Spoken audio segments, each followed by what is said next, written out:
What's going on to all my wrestling fans out there? WWE has an event going down this week. It won't be on Saturday. I actually initially thought this event would be going on Saturday, but they are over in Paris for Clash in Paris. This will be going down Sunday. I want to say about 1 p.m. Eastern.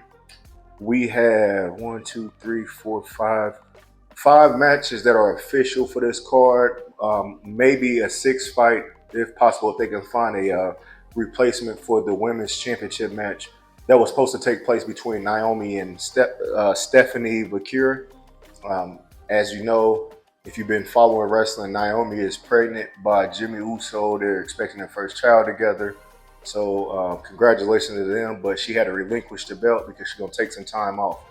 Anyways, let's get into this card. I just want to give y'all my quick predictions on the 5 fights that are official right now, and I'll start at the bottom of the card. First fight we got is Sheamus versus Rusev. This is a good old-fashioned Donnybrook match. I'm not sure what the hell that is, but ever since Rusev came back, he's been on a tier, taking down low-tier guys.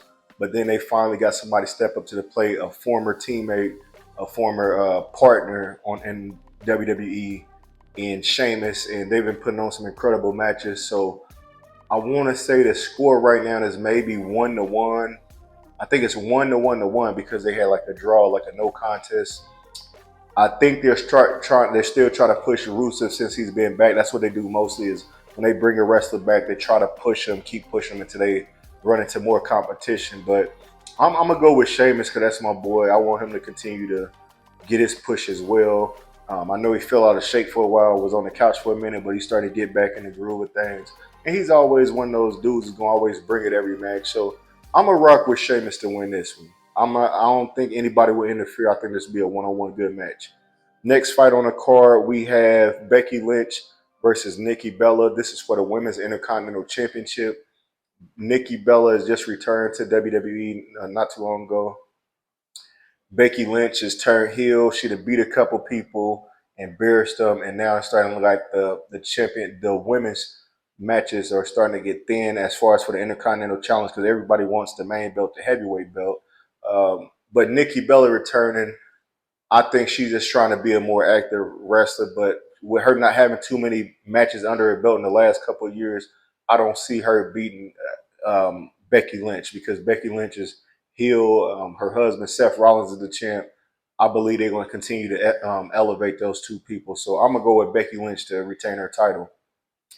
Next fight on here, we have John Cena versus Logan Paul. This was the fight that came out of nowhere because at SummerSlam, John Cena lost the belt to Cody Rhodes, and out of nowhere, the return of Brock Lesnar came. He came and attacked John Cena, and I thought this was setting up for them to be the next match. John Cena go out there and try to explain what's going on, the whole Brock situation, and what's next for him, and he was rudely interrupted by the social media guy, Logan Paul. Logan Paul's been looking good as a WWE wrestler. At first, I wasn't really feeling him, but he's a very athletic young cat.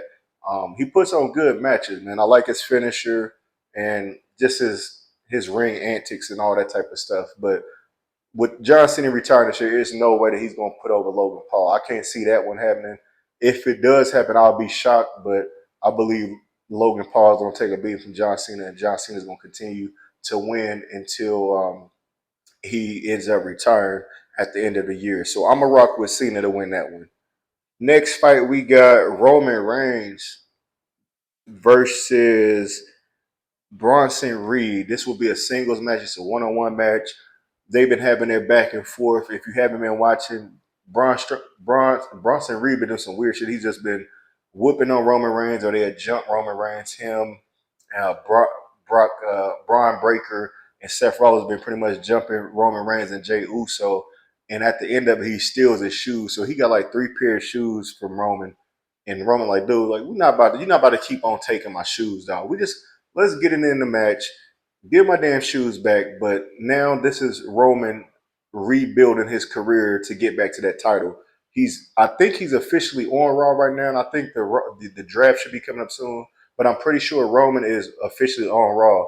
It's so many matches out there for him to have so he could get back to that title, which I do believe by next year he'll be challenging for the title against most likely Cody Rhodes, I believe. But I'm gonna go with Roman to win this one. I think it'll be a solid match. Braun Breaker might get involved, but I think Jey Uso or somebody's gonna come out there and help him out. Yeah, somebody's gonna come out there and help Roman out. This would be the perfect time for them to bring in Zilla Fatu. That'd be dope if they end up signing him and he comes out to be a distraction to Braun Breaker or Bronson Reed. But I'm a rock with Roman Reigns, the original tribal chief, to win this match. Is that everything? Oh, the main event, we have a fatal four-way match. We have the champ, Seth Rollins, putting his world heavyweight title on the line versus CM Punk, Jey Uso, and LA Knight. I actually like all four of these dudes. Looking at how this is, to me, I think the way it's going to play out is CM Punk and LA Knight is going to be at odds the whole fight. They're going to try to jump Seth Rollins. Jey Uso is the odd man out. I believe that it's going to look like at some point it's going to look like he's going to win, and maybe Bronson Reed and Braun Breaker ends up costing him the title. They're going to continue to push this narrative to set up something for Survivor Series, most likely. But right now, I can't see Seth Rollins just winning the belt and losing it like within a month or so. So I'm gonna go with Seth Rollins to retain this title, but I do believe it's gonna be a solid match. Definitely one worth watching. So that's my final predictions for this card. Again, I got Sheamus winning over Rusev, Roman Reigns over Bronson Reed, John Cena over Logan Paul, Becky Lynch over Nikki Bella, and I got Seth Rollins retaining his title in the Fatal 4-Way against CM Punk, Jey Uso, and LA Knight. That's all I got for y'all. Make sure y'all tune in Sunday at 1 p.m. Eastern on Peacock to check out Clash in Paris presented by WWE. Like, share, and subscribe to the Mechee from the Midwest podcast for your latest WWE and wrestling updates.